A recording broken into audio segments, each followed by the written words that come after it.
uso mula sa social media hanggang sa mga pamilihan ang tila bumabalot ngayon sa ating pang-araw-araw na buhay. Sa mundo kung saan lahat ay konektado, ang simpleng hindi pagsabay ay nagiging dahilan ng panghusga. Kaya kaakibat nito ang mga tanong sa sarili na paano kung hindi mo kayang sumabay? At ang mas mabigat pa, kailangan ba talagang makisabay?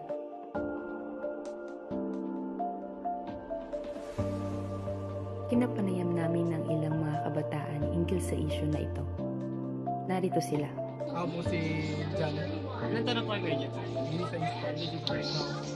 Ito lang, may mga ilang katanungan lang po ako. So, yung una ko pong tanong is, paano naapektuhan ng mga umuusbang na trend sa panahon ngayon? So, tanong dito is, paano ka naapektuhan ng mga trend sa panahon ngayon? Sa panahon ko, para sa akin wala po. Hindi po kasi ako sumasabay sa mga trend. Parang, Wala lang po.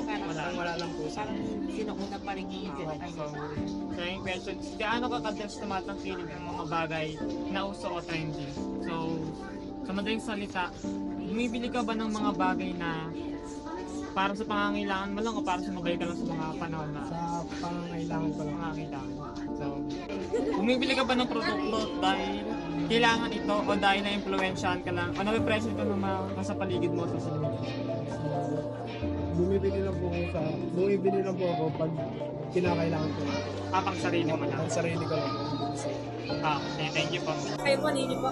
Layan po. Hello po, Ate Leia. So, for today po, gusto po namin kayong interviewin tungkol po sa opinion niyo po sa mga pop culture or yung mga umusunod na trend po sa kanina po, galing po kayo dun sa arcade. Tapos, nakita naman po natin yung mga mga ginagawa niyo, usually na ginagawa niyo. At ang tanong ko lang po, kung paano po kayo na-aapektuhan ng mga umuusbong na trend sa panahon? Yung mga trend ngayon na bullying, ganon. Kasi parang nakakawala siya ng gana na makiuso kasi nga parang pag di ka nakisabay sa kanila, tatawagin kanila na parang Jejemon, ganon, or what. Second question po natin, gaano ka po kadalas tumatangkilik sa mga bagay na uso or trending? For example po nito, yung mga, ito po, kunwari, pag-malling, kunwari, di ba po usually naman sa atin, shopping, or minsan, gumol tayo kasi kailangan natin. Gaano po kayo kadalas sumasabay sa mga ganito? Sometimes lang po kasi busy rin po sa study saka yung sa mga uso po na online shopping is hindi naman po ganun. Kung hindi naman po kasi kailangan hindi naman po bibili. Mas priorities pa rin po yung mga kailangan na gastusin po sa school. Yung huling question po natin ay yung sa mga produkto po ba na gusto ngayon, kunwari dito sa mall po, for example natin dito sa Watsons or sa kahit ano pong store dito. Gano'n po kayo kadalas bumibili or kaya naman bumibili po ba kayo based sa needs or based lang po sa pag-ibigam or yung lang po, yung gusto nila? Based lang po sa needs. Kasi yung needs po is, yun po yung mas kailangan natin. Kasi yung wants lang po, mabilis lang po natin siya pagsawaan. Then hindi naman po siya natin siya totally magagamit. Kasi once lang naman po natin siya, hindi po natin siya kailangan.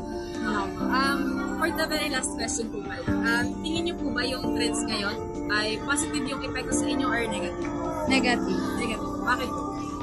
Kasi hindi naman po kasi lahat is makakasabay sa trends. Yung iba po kasi is ayaw or mali po yung tingin sa trends na yun. Thank you po, Ate Lea. Yeah. Sa kabila ng lahat ng nakita natin sa ating paligid, may mga nananatili pa rin katulad nila na hindi nagpapadala sa bugso ng uso. Patuloy na nagiging tapat at tunay sa kanilang sarili. Sa panahon kung saan halos lahat ng bagay umiikot sa uso, mga bagong gadget, damit, pagkain at viral trends sa social media, parang alon ang kulturang popular. Mabilis at malakas, tila lahat ay nadadala. Ang karamihan ay patuloy na tumatangkilik sa inaalok nito. Ngunit sa kabila ng kanilang pagbili ng trending na produkto o pagsunod sa uso, madalas, hindi naman ito sapat para makimit ang tunay nilang pangarap.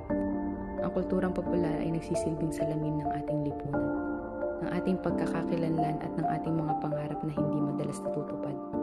At tulad ng lahat ng salamin, napakita nito hindi lamang ang maganda, kundi pati pati ang mga bahaging pilit nating itinatago.